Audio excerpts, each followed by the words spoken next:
प्रिय भक्तवृंद माने आमर प्रिय दर्शक बंधु माने आजिर अनुचिंता साधुवाणी को आपण मानक स्वागत करुछु। प्रथमे आजिर अनुचिंता। ओम नमो भगवते वासुदेवाय। आज आपण मानक पई आमे बढ़िया अनुचिंताटी आनिचु। तेबे आसंतु जानिबा आजिर साधुवाणी अनुचिंताटी। अनुचिंताटी हला आपण चालुथिबा बेले नतुबा बसिथिबा बेले आपणकर गोड़टी जदि काहाकू बाजी जाए ताहले आपण विष्णु कहिकी मुंडरे लगांती। मुंडरे लगेबा भल काहेकि कहूछि सुनंतु। ए सृष्टि रे जेते जीवजंतु जेते प्राणी अछंती समस्तंक ठारे नारायणंकर वास। जीवमुक्ति भागवत रे लेखा अछि जे सकल देहे नारायण अनादि परम कारण। समस्तंक देहे नारायण अछंती, समस्तंक देहे नारायण वास करंती। तांकर आदि अंत नाही, सेटा ही तांकर परम कारण। पुणी श्रीमद् भागवत गीता रे लेखा अछि अध्याय नंबर 9 नाम राज बद्या राज गुह्य जोग श्लोक नंबर 4-5। श्रीकृष्ण कहिले अर्जुन को, हे पार्थ, एही समग्र संसार मो अव्यक्त स्वरूप रे व्यापृत। ए समस्त जीवगण मो ठारे अवस्थित। सकल जीवगण मो भितरे वास करंती सिना, मु किंतु सेमानक भितरे वास करे नाही। मोर एही ऐश्वर्य जोग को देख। समस्त जीवन को उत्पन्न करुथिबा ओ जीवगणकर पोषण करुथिबा मोर स्वरूप सेही जीवमानक मध्यरे नाही। एइटा पुणी काहे कहिले? से एइथि पाई कहिले जे मनुष्य भारी चालाक। जदि एई कथाटी काहाकू बुझेइबे से कहिबो जे अरे गाईटी घास खाउची आ लोके तो कहउछेती समस्तंक ठारे भगवान वास करंती बोली। ता माने कोन भगवान घास खांती? नाई आज्ञा, से किछि खांतीनी।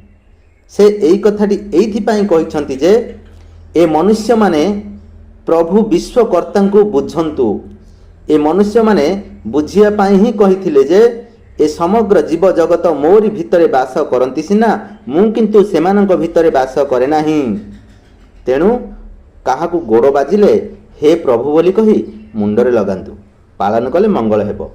आउ हाँ, काहाकू केबे सतरे हो अबा इंगितरे हो लात मारिबेनी आज्ञा। लात मारिबा महापाप अटे। केमिति बुझेई दउची साधुवाणी माध्यम रे सुनंतु। प्रिय ज्ञानी गुणी मंडली माने, आज आमे आपण मानक पई साधुवाणी रे गोटाए छोटिया कथाटे नेइचु। मन देकी सुनंतु। सुनिले आपणकर केबे काहाकू लात मारिबाको इच्छा हबनी। सुनंतु। अयोध्या रे जेतेबेले प्रभु श्रीराम वनवास सारी अयोध्या को फेरिले, तापर तो से राजा हेले ना। राजा हेई राज्य संभाळिले, प्रजा पालिले, अति आनंद रे सब अयोध्यावासी थांती। अरे प्रभु श्रीराम राज्यपालक हेइछंती, सेठी पुणी कोन असुविधा रहिबो जे? काहेकि किए मन दुख करिवे? हाँ, सब अयोध्यावासी खुशी रे अछंती, खुशी रे थांती से माने सब। दिने अयोध्यार जणे लोक से तार कुआडे कोन जाउथिला। से जाउथिबा रास्ता रे गोटाए कुकुर ठीक मझी रास्ता रे ही सोईथिला। लोकटी चाहिथिले कुकुरटी को सेठू पाटी करी उठेई देई जाई परिथांता, नहले साइड हेकी जाई परिथांता। ता पई रास्ता थिला, किंतु लोकटी सेया न करी मनरे भाबिला कुकुरटा रास्ता मझिरे सोईची, कौन आउ किए जीवेनी आसबेनी ए रास्ता रे? हाँ, ये मझी रास्ता रे सोईची, रास्ताटा कौन यार? हाँ, एमिति भाबी कुकुरटी कौन कला लातटी मारिदेला। कुकुरटी तार काउ किना करी उठीगला। तापर एई लोकटी तार जुआड़े जीवार थिला सी तार चलीगला। ए कुकुरटी से लोकटी को घड़िए चाहिला। तापर अयोध्या राज दरबार को गला। दरबार को जाई सी गोटे कड़ को साइड की बसिला। राज दरबार रे सब अछंती। प्रभु श्रीराम एवं माता सीता राज सिंहासन रे बसिछंती। तांकर कर रे लक्ष्मण, भरत, शत्रुघ्न, हनुमान सब छिड़ा होइछंती। राज दरबार रे प्रजागण, कटुआल, मंत्री सब अछंती। ए कुकुरटी सेठी कहिला, श्री श्री रघुकुल तिलक प्रभु श्रीरामंकर जय हेउ। आपण भाबुथुवे जे कुकुरटा केमिति कथा कहिला?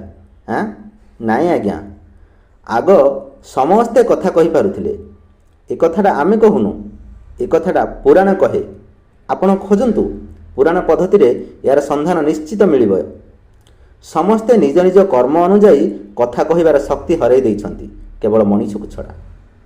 ମଣିଷ ପାଖରେ ଜ୍ଞାନ, ବୁଦ୍ଧି, ବିବେକ ଅଛି, ତେଣୁକରି ମଣିଷ କଥା କହିପାରୁଛି।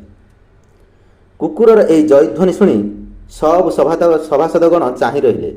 ସେଠି ପ୍ରଭୁ ଶ୍ରୀରାମ କୁକୁରକୁ ପଚାରିଲେ, ହେ ଶ୍ୱାନ, କୁହନ୍ତୁ ଆପଣ କେମିତି ଆମର ରାଜଦରବାରକୁ ଆସିବା ହେଲେ? ଏଇଠି କୁକୁରଟା କହିଲା, ହେ ପ୍ରଭୁ, ମୋତେ ନ୍ୟାୟ ଦରକାର। ନା କି ନ୍ୟାୟ?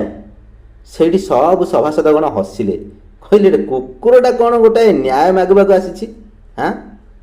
ଶ୍ରୀରାମ କହିଲେ, ସମସ୍ତେ ଶାନ୍ତ ହୁଅ। ପ୍ରଭୁ ଶ୍ରୀରାମ କୁକୁରକୁ କହିଲେ, ହେ ଶ୍ୱାନ, ତୁମେ ତୁମର ଅଭିଯୋଗ ପ୍ରକାଶ କର। ତୁମ ପ୍ରତି କି ଅନ୍ୟାୟ ହୋଇଛି କୁହ। ଏଠି କୁକୁର କହିଲା, ହେ ମହାରାଜ, ମୋତେ ତ ନିୟତି କୁକୁର ଜନ୍ମଟେ ଦେଇଛନ୍ତି। ମୁଁ ମୋର ସ୍ୱଭାବ ତ ଛାଡ଼ିପାରିବିନି ନା। କିଏ କ'ଣ କାହା ପ୍ରକୃତି କେବେ ଛାଡ଼ିଦେବ? ସେଇଥିପାଇଁ ମୁଁ ମଧ୍ୟ ମୋର ପ୍ରକୃତିରେ ଜଡ଼ିତ। ଶ୍ରୀରାମ କହିଲେ, ତାହେଲେ ତୁମର ଅଭିଯୋଗଟା କ'ଣ?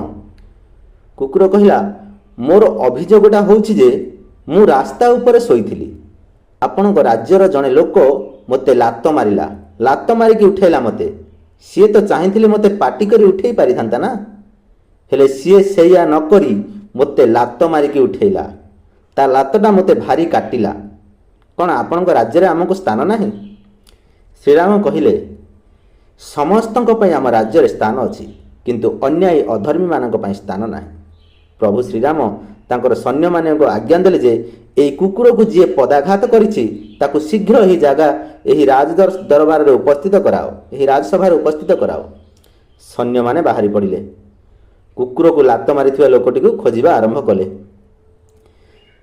ତାକୁ ପଚାରିଲେ, ଆରେ ଆଜି କିଏ କୁକୁରକୁ ଲାତ ମାରିଛ? ସବୁ କହିଲେ, ନାହିଁ ନାହିଁ, ଆମେ ତ କେହି ଲାତ ମାରିନୁ। ଏମିତି ପଚାରି ପଚାରି ପଚାରି ଯାଇ କୁକୁରକୁ ଲାତ ମାରିଥିବା ଲୋକଟି ପାଖରେ ପହଞ୍ଚିଗଲେ। ଆଉ ପଚାରିଲେ, ହେଇରେ, ତୁ ଆଜି କୁକୁରକୁ ଲାତ ମାରିଛୁ? ନା ହଁ, କ'ଣ ହେଲା କି? ନା ପ୍ରଭୁ ଶ୍ରୀରାମ ଡକେଇଛନ୍ତି ରାଜଦରବାରକୁ ଚାଲ। ଲୋକଟି କହିଲା, କୁକୁରକୁ ଲାତ ମାରିଛି ଯେ ରାଜା କାହିଁକି ଡକେଇଛନ୍ତି? ନା ସେଇ କଥା ପରେ, ସେଇ କଥା ଆମେ ଜାଣିନୁ। ତୁ ଆଗ ରାଜଦରବାରକୁ ଚାଲ। ଲୋକଟି ରାଜଦରବାରକୁ ଆସିଲା। କହିଲା, ରଘୁପତିଙ୍କର ଜୟ ହେଉ। ପ୍ରଭୁ ଶ୍ରୀରାମ ପଚାରିଲେ, ତୁମେ ଏହି କୁକୁରକୁ ଲାତ ମାରିଛ? ଲୋକଟି କହିଲା, ହଁ ଆଜ୍ଞା। ପ୍ରଭୁ ଶ୍ରୀରାମ ପଚାରିଲେ, କାହିଁକି ଲାତ ମାରିଲ? ଲୋକଟି କହିଲା, ରାସ୍ତା ମଝିରେ ଶୋଇଥିଲା ବୋଲି ଲାତଟି ମାରିଦେଲି ଆଜ୍ଞା। ପ୍ରଭୁ ଶ୍ରୀରାମ କହିଲେ, ତୁମେ କ'ଣ ଜାଣିନ ଯେ କାହାରିକୁ ମଧ୍ୟ ଲାତ ମାରିବା ପାପ ଅଟେ ବୋଲି? ନା ଜାଣିଛି ଆଜ୍ଞା। ତାହେଲେ କାହିଁକି ଲାତ ମାରିଲ? ଲୋକଟି କହିଲା, ଭୁଲ ତ କରିସାରିଛି ଆଜ୍ଞା। କ'ଣ କରିବେ ଆଜ୍ଞା? ଦୟାକରି କ୍ଷମା କରିଦିଅନ୍ତୁ। ନା ଦଣ୍ଡ ତ ତୁମକୁ ଦିଆଯିବ, ଆଉ ଯାହା ଦଣ୍ଡ ଦିଆଯିବ ଏ କୁକୁର ହିଁ ତୁମକୁ ଦଣ୍ଡ ଦେବ, ଆମେ ଦେବୁନୁ କହି ପ୍ରଭୁ ଶ୍ରୀରାମ କୁକୁରକୁ ପଚାରିଲେ, ହେ ଶ୍ୱାନ, ତୁମେ କୁହ, ୟାଙ୍କୁ କି ଦଣ୍ଡ ଦେବା ଉଚିତ? କୁକୁର କହିଲା, ଆକୁ ଗୋଟାଏ ଶିବ ମନ୍ଦିରର ଚଷ୍ଟି ରଖାଯାଉ। ଚଷ୍ଟି ମାନେ ଯେଉଁ ସବୁ ମନ୍ଦିରର ଭଲ ମନ୍ଦ ବୁଝାବୁଝି କରନ୍ତି, ଲେଖାଜୋଖା ସବୁ ବୁଝାବୁଝି କରନ୍ତି ନା, ସେଇଆ। ୟାକୁ ଗୋଟେ ଶିବ ମନ୍ଦିରର ଚଷ୍ଟି ରଖାଯାଉ। କୁକୁରର ଏ ନ୍ୟାୟ ଶୁଣି ସବୁ ସଭାସଦଗଣ ଯେତେକ ସେ ସଭାରେ ଥିଲେ ସବୁ ହସିଲେ। ଆରେ କୁକୁର ୟାକୁ ଦଣ୍ଡ ଦେଉଛି ନା ୟାର ପଦବୀ ବଢ଼ଉଛି? ଏଠି ପ୍ରଭୁ ଅନନ୍ତ ଲକ୍ଷ୍ମଣ ହସି ହସି କହିଲେ, ହେ ଶ୍ୱାନ, ତୁମେ ତ ଭଲ ନ୍ୟାୟଟି କଲ। ୟାକୁ ତୁମେ ଉଚ୍ଚ ଆସନଟିଏ ଦେଲ, ଦଣ୍ଡ କାହିଁକି ଦେଲନି? ଏଇଠି ପ୍ରଭୁ ଶ୍ରୀରାମ କହିଲେ, ନାହିଁ ଲକ୍ଷ୍ମଣ, ଏଇଟା ହିଁ ତ ୟାର ଦଣ୍ଡ। ଲକ୍ଷ୍ମଣ କଥାଟାକୁ କିଛି ବୁଝିପାରିଲେନି। କହିଲେ, ହେ ପ୍ରଭୁ, ଇଏ କେମିତିକା ଦଣ୍ଡ? ସବୁ ସଭାସଦଗଣ ମଧ୍ୟ ପଚାରିଲେ, ପ୍ରଭୁ, ଏହା କେମିତି ଦଣ୍ଡ ହେଲା? ପ୍ରଭୁ ଶ୍ରୀରାମ କହିଲେ, ନା ଶୁଣ ଲକ୍ଷ୍ମଣ, ଶୁଣ ସମସ୍ତ ସଭାସଦଗଣ, ଏଇ କୁକୁରଟି ପୂର୍ବ ଜନ୍ମରେ ମଣିଷ ଥିଲା। ଇଏ ଗୋଟାଏ ଶିବ ମନ୍ଦିରର ଚଷ୍ଟି ଥିଲା। ମନ୍ଦିରର ଭଲମନ୍ଦ ଦାୟିତ୍ୱ ବୁଝୁଥିଲା। ମନ୍ଦିରର ଯେଉଁ ସବୁ ଜମିବାଡ଼ି ଥିଲା ସେସବୁର ଦାୟିତ୍ୱ ବୁଝୁଥିଲା। ସେସବୁର ମହାଶିଳ ସବୁ ଯେଉଁ ଆସୁଥିଲା ସେସବୁର ଦାୟିତ୍ୱ ବୁଝୁଥିଲା। ଦିନେ ମନ୍ଦିରର ଜମିରୁ ଧାନ ଆଦାୟ ହେଲା। ଆଦାୟ ପରେ ମାପ କଲା। ଆମର ଜମିରୁ ଯେଉଁ ଧାନ ସବୁ ଯାହା କିଛି ଆଦାୟ ହୁଏ, ଆମେ ତାକୁ ପ୍ରଥମେ କ'ଣ କରୁ? ଓଜନ କରୁ, ମାପ କରୁ, ତାପରେ ତାକୁ ଅଖାରେ ଭରି କେଉଁଠି ତାକୁ ସଜେଇକି ରଖୁ, ନହେଲେ ବିକ୍ରି କରୁ। ଠିକ୍ ସେମିତି ଶ୍ରୀରାମ କହିଲେ, ଏଇ କୁକୁରଟି ପୂର୍ବଜନ୍ମରେ ମଣିଷ ଥିଲା। ଏ ଗୋଟାଏ ଶିବ ମନ୍ଦିରର ଚଷ୍ଟି ଥିଲା। ମନ୍ଦିରର ଭଲମନ୍ଦ ଦାୟିତ୍ୱ ବୁଝୁଥିଲା। ମନ୍ଦିରର ଯେଉଁ ସବୁ ଜମିବାଡ଼ି ଥିଲା ସେସବୁର ଦାୟିତ୍ୱ ବୁଝୁଥିଲା। ଇଏ ଦିନେ ମନ୍ଦିର ଜମିରୁ ଧାନ ଆଦାୟ ହେଲା। ସେଇ ଧାନ ଆଦାୟ ପରେ ଇଏ ମାପ କଲା। ମାପ କଲା ସମୟରେ ୟାର ପଗଡ଼ିରେ ଗୋଟାଏ ଧାନ ୟାର ଅଜାଣତରେ ପଗଡ଼ିରେ ଲାଗିକରି ପଳେଇ ଆସିଥିଲା। ୟା ପରେ ଇଏ କ'ଣ କଲା ନା ୟାର ଘରକୁ ଗଲା। କିଏ? ଇଏ ଯେଉଁ କୁକୁର ପୂର୍ବ ଜନ୍ମରେ ମଣିଷ ଥିଲା, ଇଏ ଘରକୁ ଗଲା। ଘରକୁ ଯାଇ ପଗଡ଼ିଟି ଖୋଲି ଘରେ ଝାଡ଼ିଦେଲା। ପଗଡ଼ିଟି ଝାଡ଼ିଦେଲା ପରେ ପଗଡ଼ିରେ ଯେଉଁ ମନ୍ଦିରରୁ ଧାନ ଗୋଟାକ ଲାଗିକି ଆସିଥିଲା, ପଳେଇ ଆସିଥିଲା, ସେଇ ଧାନ ଗୋଟିକ ୟାର ଧାନ ମରେଇରେ ପଡ଼ିଯାଇଥିଲା। ସେଇ ଧାନ ମରେଇରେ ଯେଉଁ ସେଇ ଧାନ ପଡ଼ିଥିଲା, ସେଇ ଧାନକୁ ଇଏ ଚାଉଳ କରିକି ଖାଇଥିଲା। ମହାଦେବଙ୍କର ଧାନ ଖାଇଥିବା ହେତୁ ଇଏ କୁକୁର ଜନ୍ମ ପାଇଲା। ସେଇ ଧାନଟି ମହାଦେବଙ୍କ ମନ୍ଦିରର ଧାନ ହେଇଥିବା ହେତୁ ୟାକୁ ଦୋଷ ଲାଗିଲା, ତେଣୁ ଇଏ କୁକୁର ଜନ୍ମ ପାଇଲା।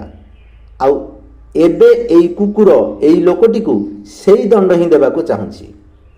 ଯଦି ଏଇ ଠିକ୍ ଭାବରେ ମନ୍ଦିର ଦାୟିତ୍ୱ ନ ଚଳାଏ, କିଛି ଭୁଲ କରିଦିଏ, ତାହେଲେ ଇଏ ବି ଆଗକୁ କୁକୁର ଜନ୍ମ ହିଁ ପାଇବ। କୁକୁରର ରାୟକୁ ସବୁ ସଭାସଦ ଗଣ ଶୁଣି ଆଶ୍ଚର୍ଯ୍ୟ ହୋଇଗଲେ। କହିଲେ, ଆରେ ବା, କି ନ୍ୟାୟ କଲୁ ରେ କୁକୁର ତୁ। ତାପରେ କୁକୁରକୁ ଲାତ ମାରିଥିବା ଲୋକଟିକୁ ମହାଦେବଙ୍କ ମନ୍ଦିରରେ ଦାୟିତ୍ୱ ଦିଆଗଲା। ମହାଦେବଙ୍କର ମନ୍ଦିରର ଦାୟିତ୍ୱ ତୁଲାଇଲା ସିଏ। ଜ୍ଞାନୀ ଦର୍ଶକ ବନ୍ଧୁମାନେ, ଦେଖିଲେ ତ ଲାତ ମାରିବା କେତେ ଖରାପ। ଥଟ୍ଟା ମଜାରେ ହେଉ କି ରାଗରିସା ସମୟରେ ହେଉ କାହାରିକୁ କେବେ ଲାତ ମାରନ୍ତୁ ନାହିଁ। ଆଉ ହଁ, ରାଗିବାଟା ସବୁବେଳେ ମଣିଷ ପାଇଁ କ୍ଷତିକାରକ ହୋଇଥାଏ। ଦେଖିଲ ତ ମନ୍ଦିରର ଧାନ ଗୋଟିକ ମଣିଷକୁ କିପରି ଶାସ୍ତି ଦେଲା। ସେମିତି ମନ୍ଦିରର କୌଣସି ଜିନିଷ ହେଉ ଅବା ଠାକୁରଙ୍କ ଯେକୌଣସି ଭୋଗ ହେଉ ଅବା ପାଦକ ଟିକିକ ହେଉ ଶକ୍ତି ଅନୁସାରେ ଦକ୍ଷିଣା ଦେଇ ଗ୍ରହଣ କରିବା ଉଚିତ। ଯେକୌଣସି ଜିନିଷ ହେଉ କିଛିଟା ମନ୍ଦିରକୁ ଦକ୍ଷିଣା ଦେଇ ଗ୍ରହଣ କରିବା ଉଚିତ। ଜ୍ଞାନୀ ଦର୍ଶକ ବନ୍ଧୁମାନେ, ଆଜି ପାଇଁ ସାଧୁବାଣୀ ଏତିକି। ରହୁଛୁ, ନମସ୍କାର। ଓମ୍ ଶାନ୍ତି ଶାନ୍ତି ଶାନ୍ତି।